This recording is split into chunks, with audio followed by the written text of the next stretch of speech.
ایسی ایک دعویٰ اور مقولہ آپ معروف دیکھیں گے، دیکھو بیٹا آج کل حلال میں گزارا نہیں ہوتا، یہ بھی ایک دعویٰ ہے، اور اس دعوے کے اوپر دلیل مانگیں تو بس وہ دیکھو نا، وہ فلاں حلال کما رہا تھا ایسا ہوا، فلاں کما رہا۔ ارے بھائی میں آپ کو بتاتا ہوں، حلال کمانے والے کروڑ پتی میں دکھا دیتا ہوں، اتنے اچھی اچھی جاب، 1.5 لاکھ 3 لاکھ تنخواہیں ہیں، حلال پڑھ کر ماشاءاللہ اچھی پوسٹوں پر فائز ہیں، 3 لاکھ روپے تنخواہ ہے، حلال اور طیب کما رہے ہیں۔ کس نے کہہ دیا یہ ہمارے ذہنوں کے اندر یہ خرافات اور خباثت ڈال دی ہے کہ جی حلال میں گزارا نہیں ہوتا، آج حرام کمانا پڑتا ہے؟ یہ شکست خوردہ لوگوں کا مقولہ ہے، یہ دعویٰ ان لوگوں کا ہے جو دین سے بیزار ہیں، یہ ان لوگوں کا دعویٰ ہے جنہوں نے اللہ کے وعدوں کو کبھی ذہن میں اہمیت نہیں دی، یہی ٹھوسے ہوئے ہمیشہ دنیا کے دعوے اور ان کے مطابق ہمیشہ چل رہے ہیں۔ ایسے لوگوں سے آپ پوچھیں کہ کبھی تم نے دیانتداری سے دین پر چل کر دیکھا ہے؟ دیانتداری سے بتاؤ۔ اور دین پر کب چلیں گے؟ جب پہلے دین سیکھیں گے۔ دین سیکھا نہیں، دین کو سمجھا نہیں، دین پر چلے نہیں، اور اس طرح دین پر چل کر جو اللہ کے وعدے ہیں ان کی تکمیل ہوتی ہے، اپنی آنکھوں سے نہ دیکھی نہ اس کے لیے ہمت کی۔ اور مقولہ کیا ہے جی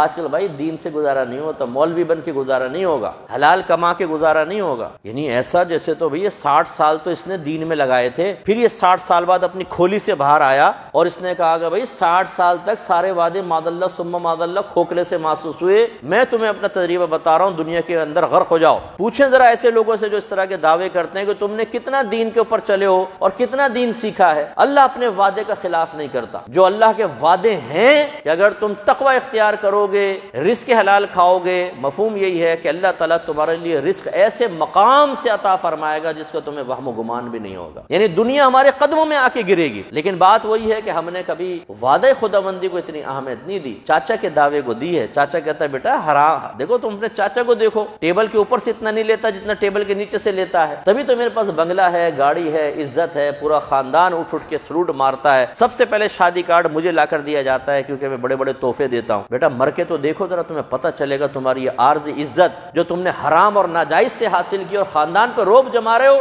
اسی خاندان کے سامنے اللہ میدان معاشر میں تمہیں ذلیل نہ کرے تو پھر ہمیں بیانا۔ جو اپنے دین کو اس طرح دین کا مذاق اڑائے، اپنے خرافات کو بنیاد بنا کر اللہ رسول کے دعووں کو حقیر ثابت کرنے کی کوشش کرے کہ اللہ رسول قرآن کی بات نہ کرو، حدیث کی بات نہ کرو، اس فنٹرکل اس فراڈیے کی بات سنو، جو اس طرح کے دعوے کر رہا ہو، بتائیں وہ فلاح پائے گا؟ اس کا انجام ایسی ہوگا جیسے اللہ نے یہود کے بارے میں بیان فرمایا۔ یہ موت کی تمنا کریں، چلو ٹھیک ہے، جو حرام کما رہا ہے نا، اس طرح کے دعوے کر رہا ہے، اب اسے بھی آپ کیا کر دیکھیں، مرنے کی تمنا کر کے دیکھ، کبھی نہیں کرے گا، کیونکہ اس کو دنیا کی محبت رچ بس گئی ہے، دنیا کی آسائشیں اور مزے، اور اس کے دل کے کہیں گوشے میں ایک مومن چھپا ہوا اس کو مسلسل کہہ رہا ہوتا ہے یہ مت کر، تم مرے گا، یہ نہ کر، تباہ ہوگا۔ لیکن ہم اس مومن کے گلا گھونٹ دیتے ہیں، اس کی آواز دبا دیتے ہیں، ہم نے اس کے منہ پہ ٹیپے لگا دیتے ہیں۔ ایک لڑکا غلط کام کر رہا ہے، ہمارا نوجوان ڈرگز میں لگا ہوا ہے، لڑکیوں کے پیچھے پڑا ہوا ہے، گالیاں بکتا ہے، آوارہ گر دوست ہیں، اس کے دل میں بھی آواز آتی ہے نہیں کر، یہ غلط ہے، اچھا نہیں ہے، تم صحیح نہیں کر رہے ہو، تم فراڈ کر رہے ہو، فیک آئی ڈیز بنا کر تم لڑکیوں سے دوستی کرتے ہو، فیک آئی ڈیز بنا کے تم غلط قسم کی چیٹ کر رہے ہو، تم نے فیک آئی ڈیز بنا کے غلط قسم کی تصویریں اپنے وال پہ ڈالی ہوئی ہیں، یہ مت کرو، اندر سے آوازیں آتی ہیں، ہم گلا گھونٹ دیتے ہیں اس کا اپنی خواہشات کی وجہ سے۔ ایسے لوگوں سے کہہ کر دیکھو مرنے کی تمنا کرو ذرا،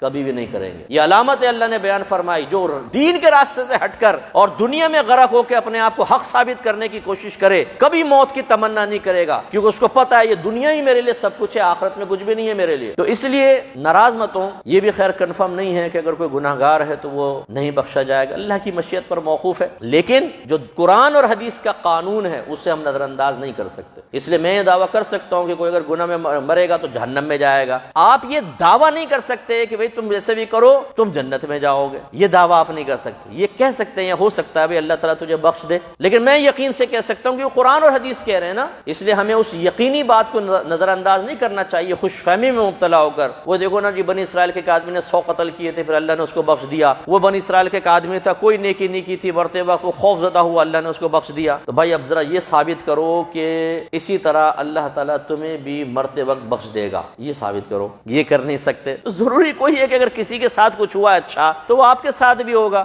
یوں کیوں نہیں دیکھتے کہ فرعون کو اللہ نے ذلیل کیا اور بیڑا غرق کیا، نبی کریم کے زمانے کے یہود تباہ ہوئے، کافر تباہ ہوئے، بڑے بڑے سرداروں نے نبی کی مخالفت کی، تباہ ہو گئے، بڑے بڑے لوگ گزرے، آج ان کا کوئی نام لینے والا نہیں ہے۔ ان کے انجاموں کو سامنے کیوں نہیں رکھتے؟ اللہ نے تو فرمایا فَاعْتَبِرُوا يَا أُولِي الْأَبْصَارِ، یہ جو پہلے قومیں گزر گئیں ان سے عبرت حاصل کرو اے عقل والو۔ ہم خوش فہمی میں مبتلا ہیں۔